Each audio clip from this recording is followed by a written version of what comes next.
La revue de presse avec Natacha Polony. Bonjour Natacha. Bonjour Thomas, bonjour Julie, bonjour à tous. Ce matin, une de vos journaux, la NASA découvre de l'eau sur Mars et la diplomatie française découvre la Lune.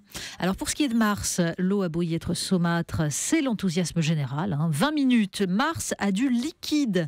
Libération, Mars, ploc, il y a quelqu'un ? Bon, pour ce qui est de la diplomatie française, il semble clair, oui, que la France n'est décidément pas au centre du système. Le Figaro, Poutine propose une coalition mondiale contre Daesh. Le Parisien, Assad ou Daesh, l'heure des choix. L'humanité, Syrie, Obama ouvre des pistes, Hollande à nouveau pris à contre-pied. Et l'Opinion, Vladimir Poutine, super tsar à l'ONU. Et on commence avec une macronade, Emmanuel Macron. Mais c'est ça, en fait, il faudrait inventer ce substantif, quelque chose comme macronade. Certains disent macronerie aussi, paraît-il à gauche. Ça peut. Dans un dictionnaire, la définition pourrait être déclaration intempestive et péremptoire qui pulvérise la gauche et qui remplit les colonnes des journaux. Donc, Emmanuel Macron est en une du Monde, col de chemise ouvert, visage baigné de soleil, avec cette citation « Le libéralisme est de gauche, assume Emmanuel Macron ». On percevra dans l'emploi du verbe « assumer » toute l'approbation du quotidien du soir.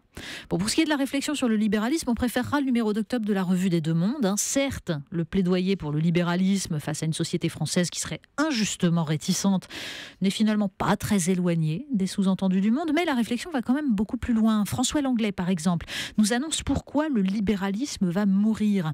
Inquiétude face au libre-échange, choix de l'ordre et de la sécurité au détriment de la liberté, crise des valeurs et faillite morale des élites, nous sommes, dit-il, à la fin d'un cycle. Mais les analystes qui écoutaient le ministre de l'économie sont bien loin de là. Ils ont surtout retenu la sortie d'Emmanuel Macron sur ce cursus honorum d'un ancien temps que constituerait le fait de passer par le suffrage universel pour légitimer sa présence comme ministre. Alors dans Libération, Grégoire Bizot s'étrangle. D'ailleurs, pour une fois, l'argument de la modernité ne porte pas. Mieux, le journaliste fait l'éloge des élus qui, dit-il, portent le pouvoir souverain du peuple. On ne savait pas que cette thématique était tellement en vogue. Ces derniers temps, souverainisme, souveraineté, peuple souverain, c'était plutôt honteux. On parle du bore-out. Oui, c'est un peu plus loin dans Libération qu'on trouve une double page d'entretien avec un psychosociologue spécialiste du bore-out, vous savez, de l'anglais bore, ennui. Il serait 30% de salariés, toutes catégories confondues, à se trouver au chômage partiel ou total à l'intérieur même de leur poste. Une souffrance terrible, nous dit le psychosociologue, faite de culpabilité, de honte, de sentiment d'inutilité. Alors, on espère qu'Emmanuel Macron ne lira pas cet article. Il pourrait y trouver l'occasion d'une nouvelle macronade qui fâcherait un peu plus les alliés du président, puisqu'en effet, ce psychosociologue est formel. En France, dit-il, ce sont essentiellement des collectivités territoriales qui ont banalisé l'ennui au travail. On peut l'expliquer par une politique d'embauche inadaptée dans le secteur public. Rien que ça. Bon, mais en fait, d'ailleurs, la macronade en question existe déjà.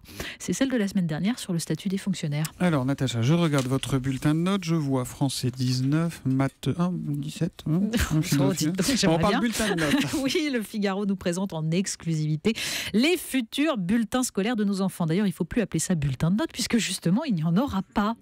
D'un côté, on a une synthèse des acquis et des compétences évaluées de 1 à 4. Alors en CE2, ça donne des choses comme questionner le monde du vivant, de la matière et des objets. Vous avez compris exactement ce que c'était. Ou alors connaissance et respect de soi et des autres. C'est pareil, on visualise bien. Et puis de l'autre côté, il y a donc un bulletin trimestriel avec notes facultatives, bien sûr. Il ne faut surtout pas que les profs notent. Et une colonne à côté, dynamique de progrès, avec au choix progrès insuffisant ou progrès significatif. Il n'y a que des progrès, mais bon, ça voilà. Alors dans une interview, la sociologue Nathalie Bull critique ce genre d'approche qui élimine, dit-elle, la reconnaissance de la réussite, et puis qui morcelle le savoir, qui interdit de saisir l'individu dans sa dimension complète, comme quelqu'un qui pense le monde, qui le traduit en mots. Dans Le Monde, justement, 2 tribunes confrontent les idées de 2 professeurs sur les nouveaux programmes. Très loin des artifices pour masquer les niveaux des élèves, ils réfléchissent à la façon dont on doit leur enseigner l'histoire. Yanis Roder rappelle les réactions des élèves au lendemain du 7 janvier et des attentats. Il insiste surtout sur le fait que jamais un enseignant mal formé ne pourra répondre répondre aux contestations de ses élèves. Un enjeu qui dépasse quand même beaucoup le traumatisme des malheureux élèves face aux mauvaises notes. On parle jeunisme à présent. Oui, parce que dans la Revue des Deux Mondes, le philosophe Robert Redeker se demande si le jeunisme ne serait pas une idéologie anti-jeune. Alors il décrypte la passion des sociétés consuméristes pour une jeunesse qui constitue avant tout une part de marché. Les yéyés, dit-il, préparent bien plus efficacement mai 68 que les austères militants des groupuscules d'extrême gauche. Dès cette victoire, écrit-il, le jeunisme n'est plus une idéologie en concurrence avec d'autres, une idéologie simplement destinée à dompter la jeunesse en l'achetant, mais la seule idéologie de la société. Et pourtant, en écrivant ça, Robert Redeker n'avait pas encore vu le projet de nouveau bulletin scolaire. On termine avec la Revue des Deux Mondes. Mais oui, toujours, parce qu'elle est très intéressante, surtout ce mois-ci. Elle est très sérieuse, la Revue des Deux Mondes, c'est du lourd. Une revue intellectuelle. Et elle consacre un dossier de 60 pages à un mythe universel. Alors avec articles de philosophes, d'écrivains, de conservateurs de musées. Bref, précipitez-vous, vous allez avoir un prétexte intellectuel pour nourrir votre passion de Star Wars. Ah, oui, 60 pages sur Star Wars. Je vous recommande en particulier l'analyse d'Olivier Pourriol sur cette guerre étrange dans laquelle, dit-il, ne coule jamais aucune goutte de sang. Et oui, vous avez remarqué, c'est un choix. Je n'ai toujours pas vu un seul Star Wars. Donc il va falloir quand même parfaire la culture. Bon, alors je vous passe l'explication fondée sur les thèses de Gaston Bachelard. Mais Star Wars, nous dit Olivier Pourriol, c'est surtout de l'imaginaire pur. Il le démontre très bien. Ça n'a aucun lien avec l'anticipation, la science-fiction. C'est, dit-il, la guerre sans gravité. Un peu comme une guerre qui serait faite, vous voyez, de frappes aériennes ciblées, qui évite de choisir entre un dictateur et des barbares incontrôlables, sans gravité. La revue de presse de Natacha Polony, tous les matins à 8h30 sur Europe 1. À demain, Natacha.